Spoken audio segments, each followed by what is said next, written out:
And here we are. We're waiting for all the streamers and everything to kick in here.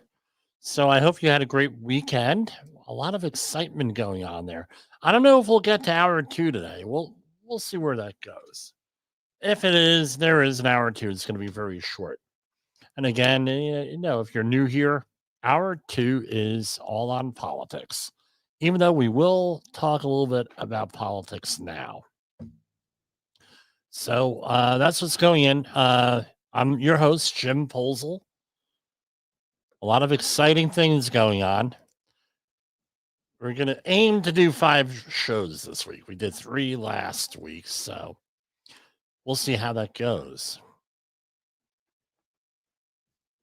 And pardon me. That's where this goes. Make sure I'm on the air with everybody here.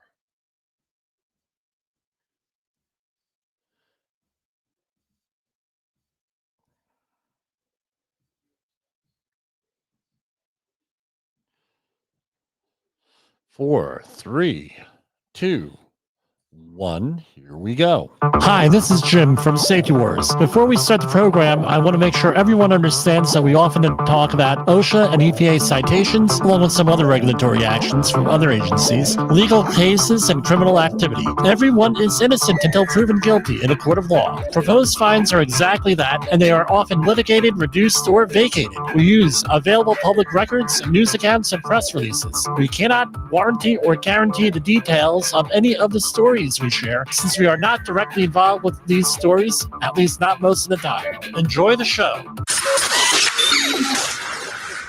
This show is brought to you by Safety FM. And from the border of liberty and prosperity, the highway to the north, this is Safety Wars for Monday, February 3rd, 2025. Right on the tip of my tongue. I almost said 2020. Right on the tip. So I was dealing with a family member the other day. We had to sign some legal documents. And he made a mistake. He put out 2024. And I said, oh, it's like the first time I had to sign something in 2025. Start all over again. Usually this is the week that screws you up. You're going good, going good. Groundhog Day comes, and then you're 24. Anyway, hope you had a great weekend there. And I know I had a busy weekend. I was one of the participants in the Klondike Derby for the Boy Scouts, or now we call them Scouts, in No Longer Just Boys. The Scouts in Rockland County and the surrounding areas. We had people coming from New Jersey. We had people coming from Bethel Woods, New York, over by Woodstock. I care. And I tell you what, it was cold, but we did have nice warm food. We had, I was in charge of chili. We had another guy who made pulled pork. Except it was like a Puerto Rican style pulled pork. It's phenomenal. And, of course, coffee. How much coffee? Again, my doctor said, Jimmy, gotta cut down on the coffee, on the caffeine. You're gonna drink decaf. Okay, well, whatever. It seems like I'm cheating. Well, what's going on in the safety world? A lot of stuff going on. Now, we've been hearing stuff all since the election that OSHA is going to be banned. OSHA is going to be banned. Blah, blah, blah, blah, blah, blah, blah. And we hear it, and I'm like, well, where the hell are they getting this? Well, I heard. And everybody's very well meaning here.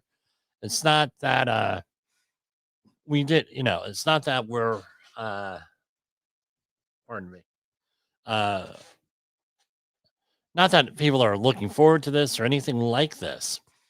But no, this started, I guess, and this is the SafeWars, environmental safety update.com by Safewarth Shaw Matthew Sloan, Daniel R. Birnbaum, Adam Young. And this is from all the way back 2 months ago, December 4th.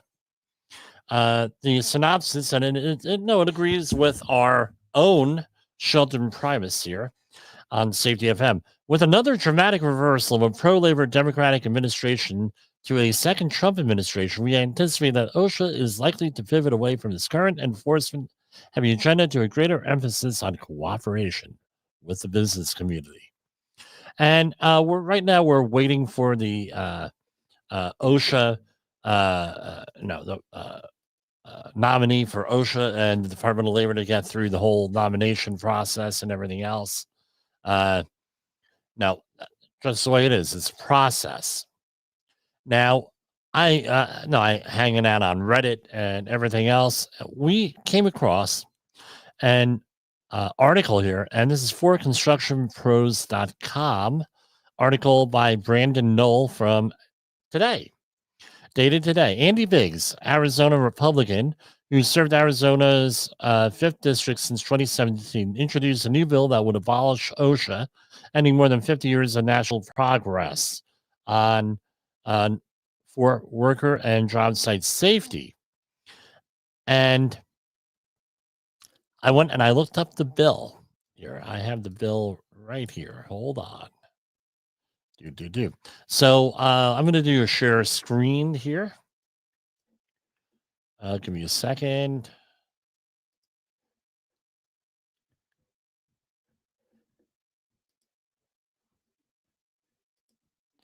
And this is the text of the bill. This is HR 86, the NOSHA Act. NOSHA. No, right? NOSHA or No OSHA Act. And this is the 119th Congress, which is the one that we're in. I signed up for alerts on this bill. It was introduced on 1/3/2025, which was the first day of the session. And it is in the House Education and the Workforce Committee. And the latest action is what was referred to the House Committee on Education and Workforce. And the actions that we're hearing, this is right out of Congress.gov bill and referred to the House, right? These are the actions. Let me see if I could zoom in and introduce the House, right? Refer to the House Commission. Now, this is like, let's see, 1, 2, well, he was elected in 2016, so it's 2017, 2019, 2021, 2023, and this is like the 5th incarnation of this bill. And it's gone nowhere, went nowhere in the last Trump administration, went obviously nowhere with Biden, and yet to be determined what's going to happen here. I don't see this happening, to be honest with you. But again, it's in the news, safety in the news. That's what we discuss. That's what we have here. So here's the text of the bill, HR 86, to abolish the Occupational Safety and Health Administration and for other purposes. The House of Representatives, January 3rd, 2025. Mr. Biggs of Arizona introduced the following bill, which was referred to the Committee on Education and Workforce, a bill to abolish OSHA and for other purposes, being enacted by the Senate and House of Representatives of the United States of America and Congress assembled. Section 1, short title. The act may be cited as nullify Occupational Safety and Health Administration Act, or NOSHA, and Section 2 in general. The Occupational Safety and Health Act of 1970 is repealed. The Occupational Safety and Health Administration is abolished. Now, I did some research here with everything. So what happened is, we're able to go and here, share this tab. So here we have right off of, he's in Arizona, right? And he's quoted with a couple of articles where, what are they? I can't share them because they are copyrighted. So I'm not going to display them. I'll just read them off here.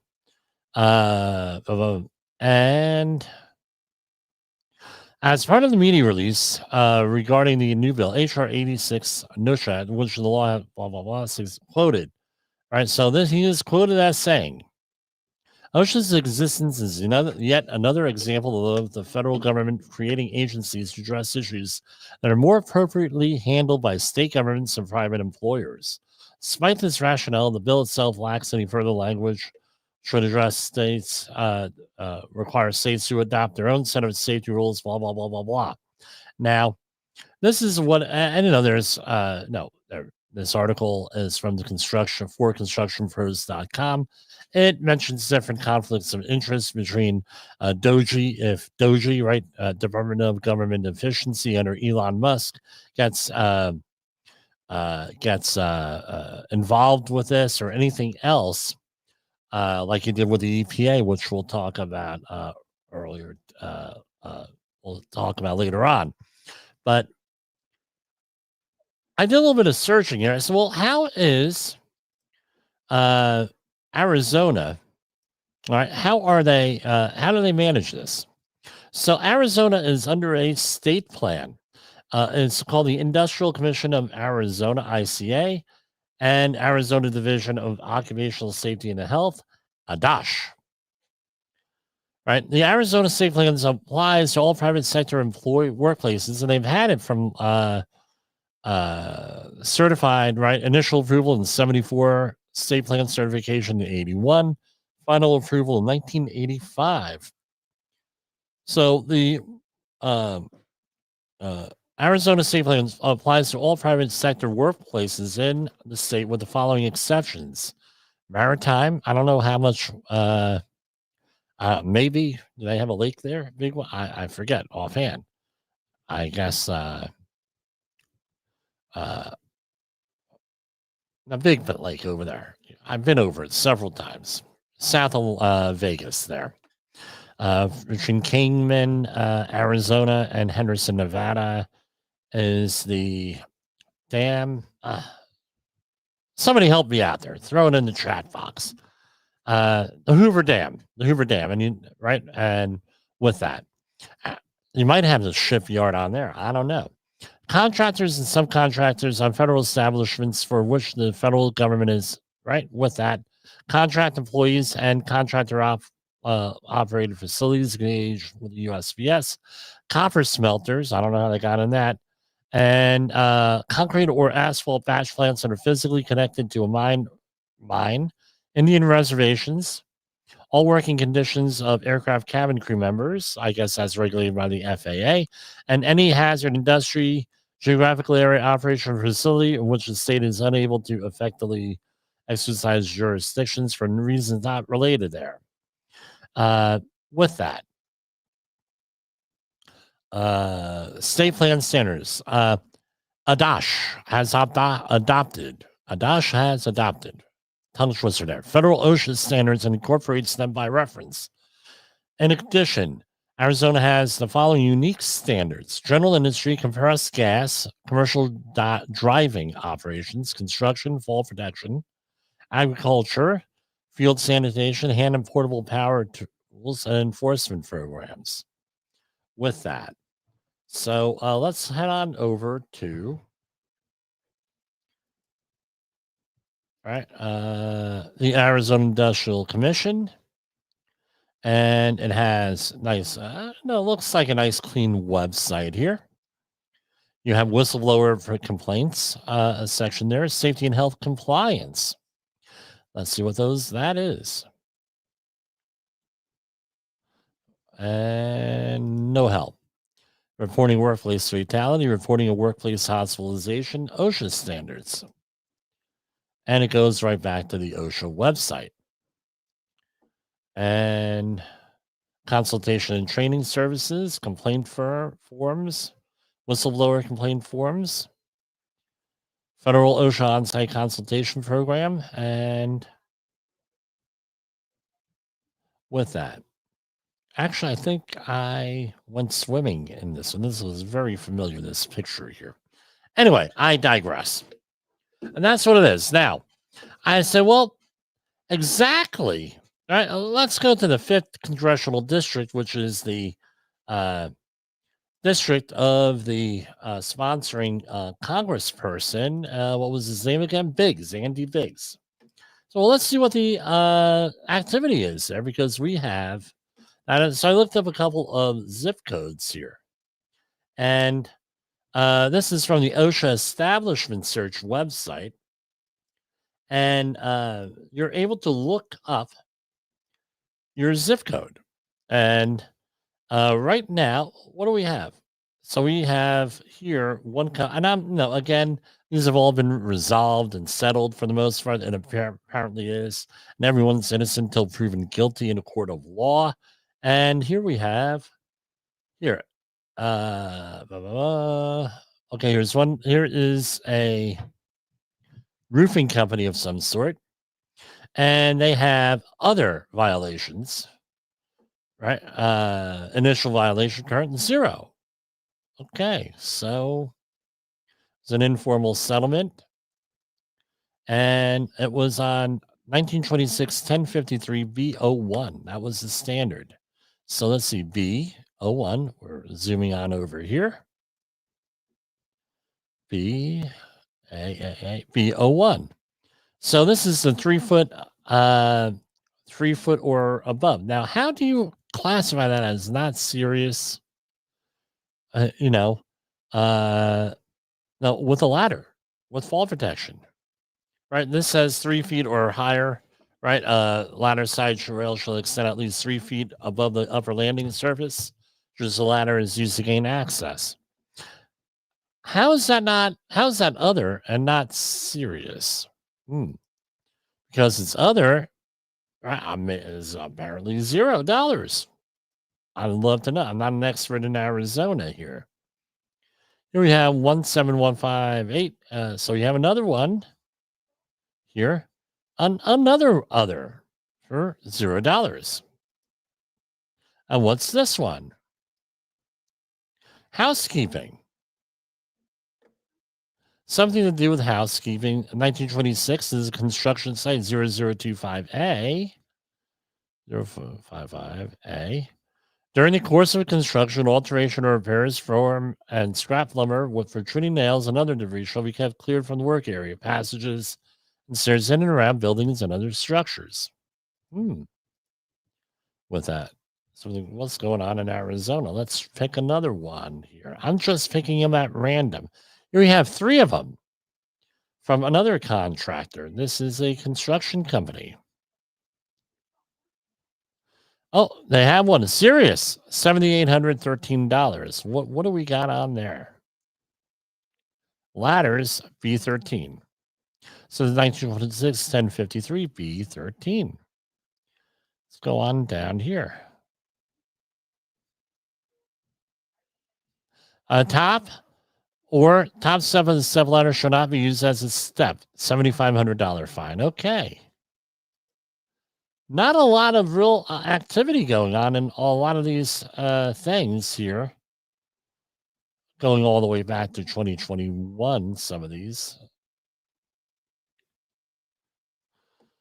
Town of Queen Creek Fleet Department. Okay. And this was not updated. Still open, probably, right? There's another contractor.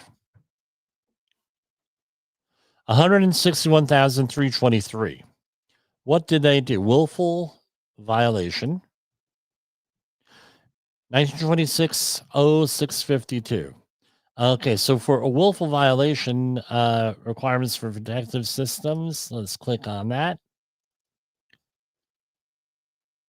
This is in an excavation. Probably if I did a deeper dive, this likely had a fatality or massive injury or other catastrophic thing. So what's my point here in doing this?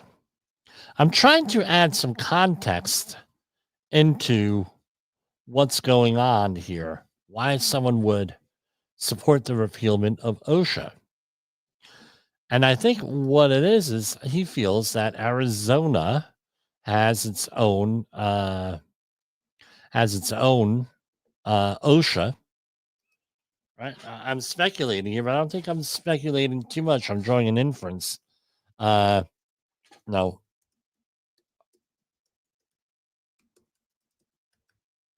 Hold on. Something is jarring my memory.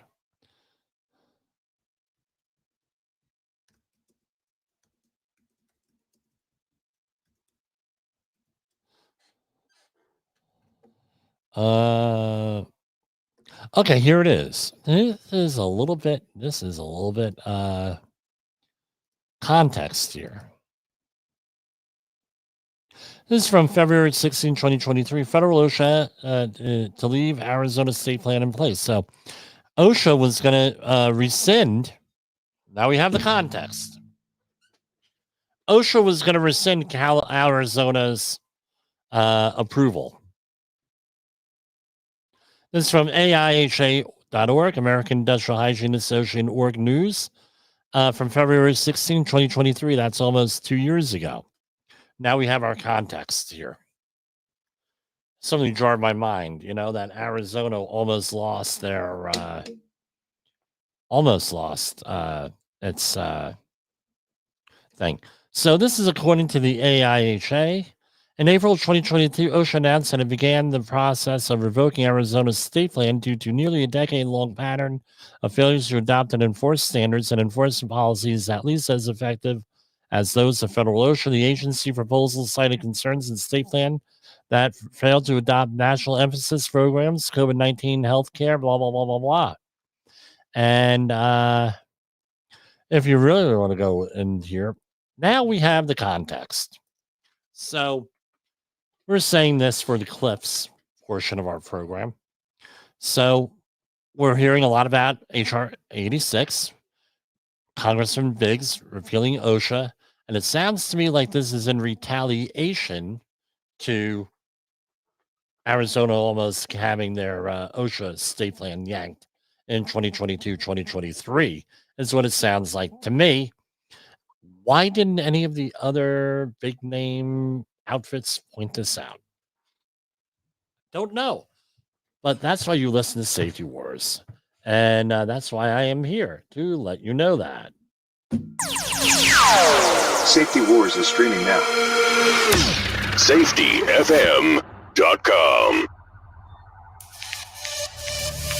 Hard hat on my head, set the alarm. High voltage love in your arms. Steel toe boots, steal my heart. Now love's a machine, start to start.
With Love in the safety zone. We have Valentine's Day coming up.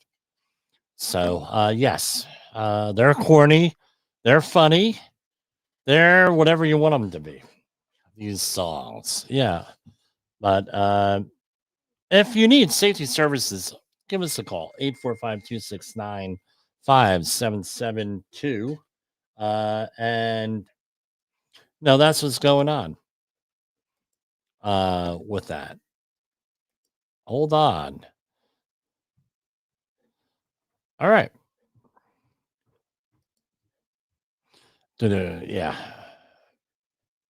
People having issues with TV apps tonight. So, where were we? A lot of stuff going on today with the EPA. So we haven't gone into EPA news. So I think we added a lot of on the first segment. I think we added a lot of context here with OSHA, where OSHA was going to deny them the plan, deny their approval, and I think this is just retaliation here with this. And I think it might have been initial retaliation with the Biden administration when the bill was first proposed. It sounds like something going on in the background here with that. With that. So, all right. But why none of these other outfits pick up on this? I don't know. I know that's what we're here. That's the advantage here with that. All right. So we're clearing things out. EPA. And we'll come on back to the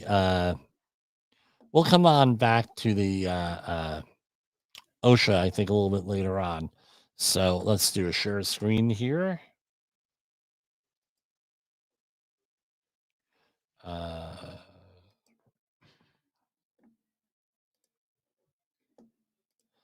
So here's from EPA website, EPA News. Liam Zeldin sworn in as 17th EPA administrator. Administrator Zeldin will work closely with the dedicated career of officials at the agency to fulfill the agency's mission to protect human health and the environment. Just for complete disclosure here, he's a local guy here from New York, Suffolk County, which is out on Long Island. You say, well, it's the same state, blah blah blah.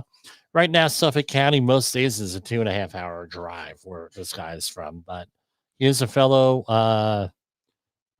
New Yorker, and that's the story that goes. That's a story for another day. On January, I left New Jersey for love. How's that for romance? On January 29, 2025, Lee Zeldin was sworn in as the 17th administrator of the U.S. EPA. Administrator Zeldin will work closely with the dedicated career officials at the agency. And this is a quote. It is my honor to serve as the 17th EPA administrator under President Trump's leadership. We will take great strides to defend every American's access to clean air, clean water, and clean land. We will maintain and expand the gold standard of environmental stewardship and conservation that President Trump set forth in his first administration, while also prioritizing economic prosperity. I look forward to working with the agency's talented staff and scientists to deliver results for the American public. It's time to get to work. End quote. And a little bit of a bio here. He is a U.S. Army vet, and he continues to serve as a lieutenant colonel in the Army Reserve. He served in the New York State Senate from 2011 to 2014, later represented New York's 1st congressional district from 2015 to 2023. And he's right during his 8 years in Congress, Zeldin worked across party lines, Reserve, Long Island Sound, and Plum Island. Those were so what's Long Island Sound? That's between New York, Long Island, and Connecticut, and then it goes the eastern end. Eastern end has by Orient Point. It has Plum Island, aka, if you remember Silence of the Lambs, Anthrax Island, Hannibal Lecter had referred to it as. Pretty interesting place there. There was a book out there, Lab 257, that details failures at the lab uh, over the years. And for the most part, it's been debunked. Once genetic analysis came out on certain illnesses like Lyme disease. So Lyme disease was always rumored to be released from Plum Island, or was an experiment, but they found out that the Lyme disease at that place and the Lyme disease in Lyme, Connecticut, completely different strain, completely different type of Lyme disease. With that, uh, by the way, I had that 3 times, but anyway, you support. So that's basically Plum Island, and that's where the Department of Agriculture had their research. That's basically it. He also led the fight for Sea Grant, combated per and polyfluoroalkyl substances. Those are forever chemicals in drinking water. Voted for the Lautenberg Chemical Safety Act and supported clean energy projects on Long Island. With that, so good luck to Lee Zeldin. With that, now there's a lot of criticism with him. With that, because this happened here. Senate confirms. Oh, that's another one. So this is from New York Times. EPA.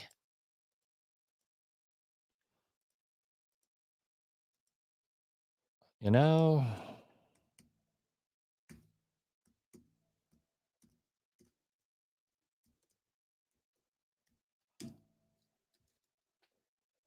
hold on. I'm sorry, folks, but we're reading all of this off of a computer. Here, EPA tells more than 1,000 they could be fired immediately. A spokeswoman for Lee Zeldin and the new head of the agency said the goal was to create an effective and efficient federal workforce. Right. So the Trump administration is from Lisa Friedman from the New York Times. The Trump administration has more than 1,100 EPA employees who work on climate change, reducing air pollution, enforcing environmental laws, and other programs, so they can be fired at any time. An email reviewed by New York Times was sent to staff members who were hired within the past year to have a probationary status. With that, and again, no, these are all recent hires and some other ones built in there. With that, so you know, you gotta know how. Oops, I did not mean to do that. Stop sharing. I shared that. No, I don't know what to say on this. Right, you need people to work to fulfill. No, EPA is a statutory requirement. Same thing with OSHA. OSHA is statutory. You're not going to abolish OSHA so easy. Not going to abolish the EPA so easy. They were passed at around the same time, with the EPA concerned with the ambient environment and OSHA being involved with the workplace environment. Two different focuses on that. But essentially, now what are you going to do? I mean, I know with the Department of Labor and the EPA, the press releases have slowed down a lot with that, and we'll adapt here with this. And here we go. So this is off of the EPA website, the press releases. EPA Administrator Lee Zeldin visits East Palestine, Ohio. That was today with Vice President J.D. Vance to mark a 2-year anniversary. On Monday, February 3rd, the U.S. EPA, Lee Zeldin took his first official trip in his new role to East Palestine, Ohio, with Vice President J.D. Vance to mark the 2-year anniversary. After the and again, remember, we did 2 hours on 3 hours on Coast to Coast AM right after this happened in 2023. Commentary on that. So go and look that up. After the tragic train derailment in East Palestine, Ohio, ravaged with toxic chemicals, the local community needed strong leaders to fight for them. Then Senator J.D. Vance was one of the first elected officials to do so, and President Trump was on the scene within 19 days. East Palestine has a voice of President Trump and Vice President Vance at the White House. The administration will fight hard to make sure every American has access to clean air, land, and water. It's an honor to meet local residents, and I leave the trip once more motivated. Motivated to the cause than ever before. I'm going to have to do an update to that, see what things are. Again, man, it's 2 years today that happened. With that, yeah, we definitely have to go into that. 70 million gallons of impacted water have been managed. Restoration and derailment site and adjacent support areas is now in its final stages. With that, yeah, we'll look that up later in the week, I'm sure. Okay. Here we have the next one. EPA launches largest wildfire hazardous material removal effort in history. This is also today. The U.S. EPA is currently undergoing the largest wildfire hazardous waste cleanup in the history of the agency as it assists local governments and residents in the wake of catastrophic fires in LA. EPA has completed a reconnaissance of 6,022 properties. This includes 3,636 properties impacted by the Eaton fire. And we'll be talking about this more in a minute. And 2,386 fires. Properties impacted by the Palisades fire on that.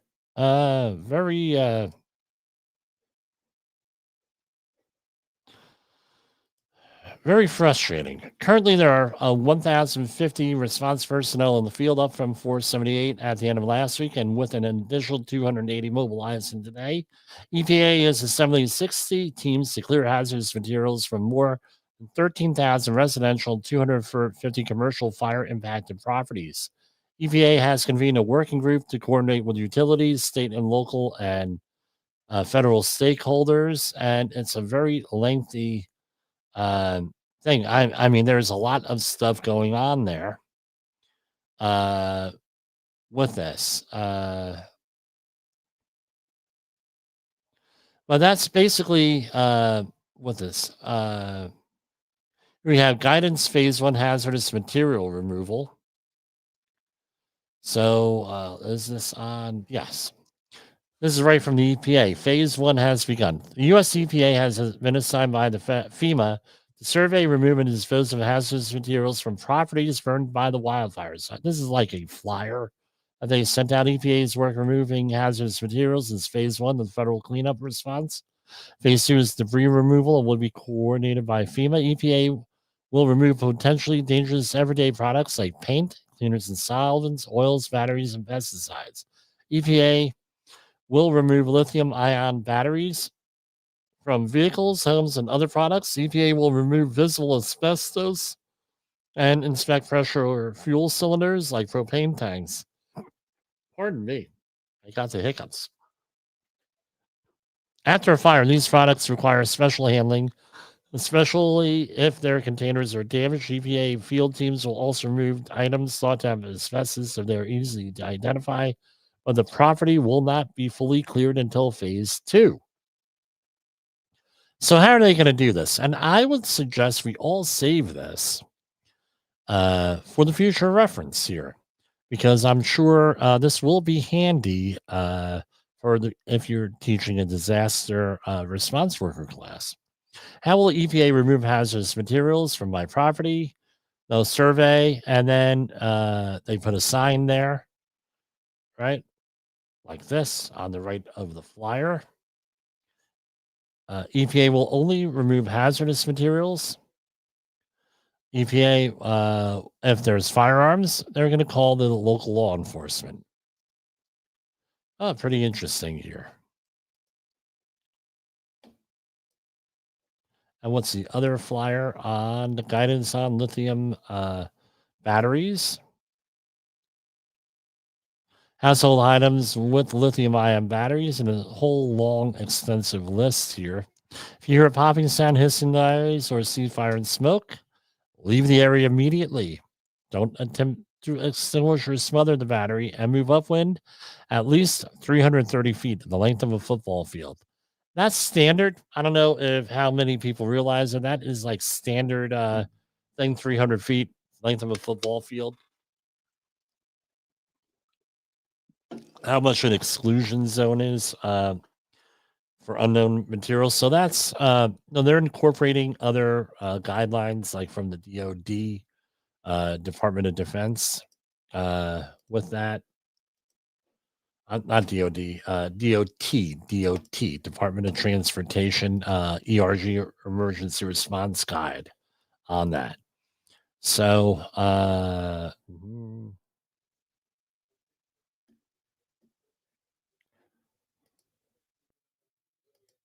right. Not going to talk about that.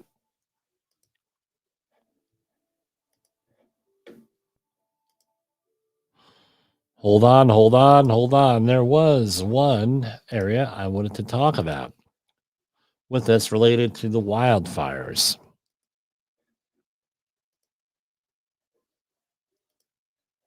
All right. So we're going to share again. Hold on. With this. Yes, I did show prep today. It's an incredible experience. Doing actual show prep. The Los Angeles Fire Department, right, is again, this is so why are we doing this again? Because we have some important information here. These are, and I'm not going to release their names again. You can go to lafd.org/fire-commission to get everyone's name. I don't want to have any issues with this. And strangely, all of these people have been quiet on the fire commission. But guess what? That is not going to stay true because we have more information here. So we have this is the calendar, documents, and meeting minutes, and viewer agendas. And they canceled the 1/21/2025 meeting, 1/21/20. I wonder why. They canceled the 1/7 meeting. I wonder why. Now they're on to the 2/4/2025. Would not surprise me if they canceled tomorrow's meeting here.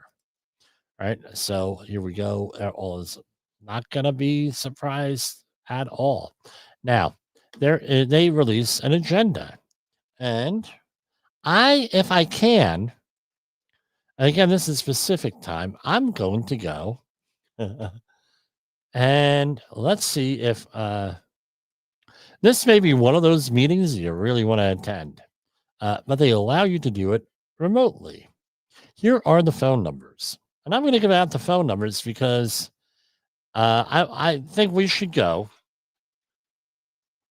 Hopefully, they got their stuff together. I think that we should tune in to this one just to see what they're going to say. Right? All public comment will be heard at the beginning of the meeting and will be limited to 1 minute per agenda item. I tell you what, I'm going to tell you, and I said this to everybody before, 3 weeks ago. Here.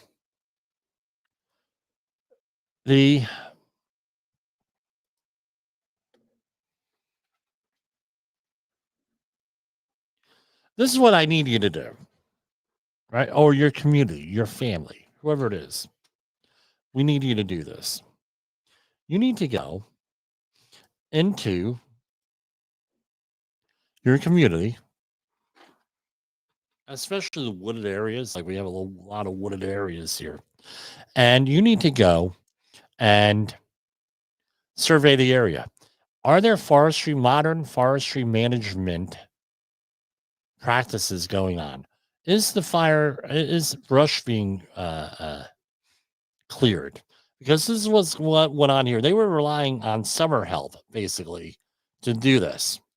Basically, for whatever reason, it was like a YCC program or what we call up here AmeriCorps program to go and clear that out. And I'm sure everybody has good intentions here to do this. Wasn't enough to do this. They did not have enough capacity between neglect of manning the place. This is what, according to the fire chief Crowley, uh, also clearing out brush and everything else. And this has been going on for years. They need like 60 some new firehouses. I calculate that at roughly 240 pieces of new equipment also that go along with the firehouse, because you just can't have a firehouse. You have to have an engine, you have to have a truck, you got to have all the other stuff that goes along with it. All the equipment, training, and everything else. It's a thing, and it's not something you can do at one time. To recruit people and everything else takes a long time to train them. And as the chief of a fire department that you've heard of here who's a personal lifelong friend of mine, just because you reach the minimum requirements doesn't necessarily mean that you're qualified to do the job. With that, so what's my point here? I want everybody to go on down to the everybody to go on down, and let's see if I could. And here are the numbers. Individuals may listen to the fire commissioner meeting live by dialing 213, and they have all these numbers here. You can see them on the thing, but on the screen, I don't want to share them and then run into a problem. But what you need to do is go to the Los Angeles Fire Commissioner website here, and you can Google it and go go and listen in. I tell you, this is going to be a news conference for the ages. This is going to be a public meeting for the ages. One of those. So if you could tune in with them, go on to their website and look it up here, or if you're in the neighborhood, maybe you could go there. And the meeting is at 12 p.m. Eastern, 12 p.m. Eastern time, 9 a.m. Pacific time tomorrow. And they have a whole series of phone numbers here. I'm not going to give them out in case they're wrong. And then you're calling an old lady in the middle of the day. What's going on? No, not good. Again, go around to your local fire commission and say, hey, do we have this situation in our community? What the hell are you going to do about it? Because this, do you have enough equipment? Do you have enough training? Are you actually clearing brush? Do we have the capacity? Can't anything like this happen here? That's where the question is. That's where we got to learn for that. Let's go to our next commercial break here, and we'll be back. I don't know if we'll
will see this through.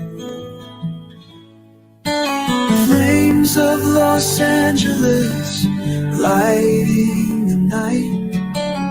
Tears of sorrow in the fearsome fight. Lives are shattered, dreams ablaze in the city's fiery haze.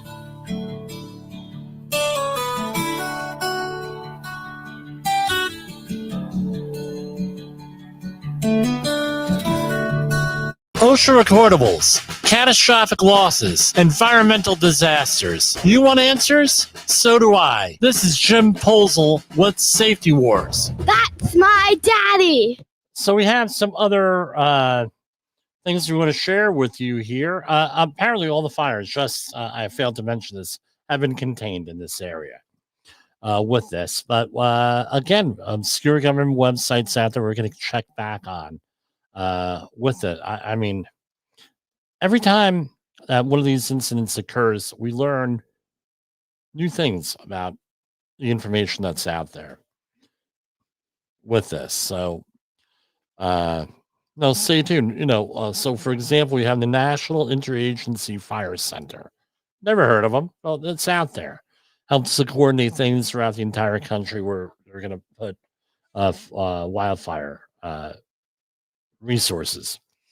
Here we have LA Council okays funding for the fire readiness measures. The City Council Tuesday authorized use $125,000 for fire readiness measures that are expected to benefit communities in Northeast Los Angeles. And a unanimous vote, I bet for damn sure it was unanimous. Council members approved that two separate but related motions introduced by Councilwoman Eunice Hernandez to provide the LA Fire Department with $50,000 and a nonprofit with $75,000 for the development of a disaster resiliency plan.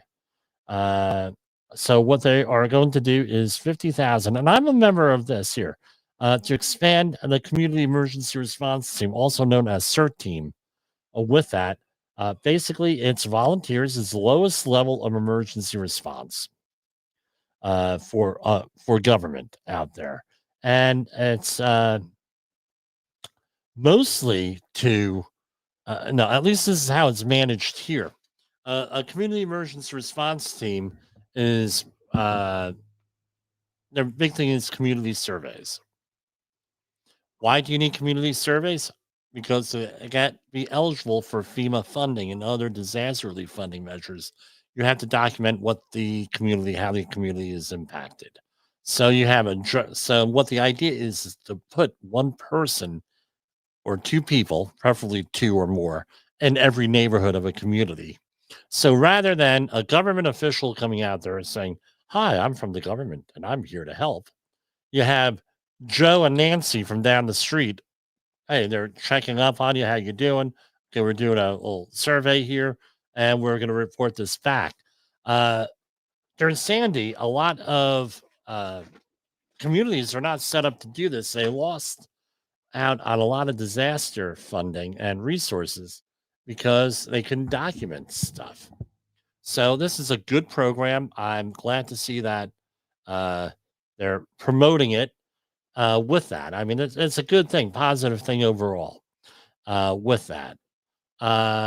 Here's another one. LA relied on and this is from Michael Ruse from MSNBC a week ago. LA Fire Chief Kristen Crowley warned board members in writing 2 years ago that her department needed to create a pair of fully staffed crews dedicated to clearing brush and maintaining wildfire lines to bolster the part-time team it had, consisting mostly of young volunteers. But despite her plea for funding, the city council authorized only a fraction of it and hiring stalled, caught up in the red tape of the LA bureaucracy, according to a new report. And the report is in Washington Post. Here you can go and look it up yourself, detailing the memo. There's a memo again. When she did her interview with Fox News, she had all the memos sitting right out there, and they zoomed in on them. This is from 23 hours ago. Officials declare California wildfires contained as they begin the long task of recovery. I tell you what, this looks like a war zone. What went through here with this, and again, a lot of charities are out there soliciting help and money. Make sure it's a legitimate charity out there. And here we have House members from LA want pollutants from South California wildfires tracked. I'd hate to say this, but they probably should have been doing this like 3 weeks ago with this. And we did review on this show the ambient air quality, the NACS levels of everything but lead. Right. For this, I would say, no, we'll talk about community response probably this week. I keep saying, but probably this week. Nearly a dozen congressional members in or near LA are asking the federal government to launch a joint task force to monitor harmful pollutants that have resulted in recent wildfires to track potential impact on Southern California representatives. The representatives who represent areas mostly impacted by wildfires-related concerns.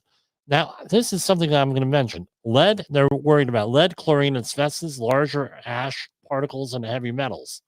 The heavy ash particles are, unless you're dealing with a specific contaminant, I wouldn't be so worried about it.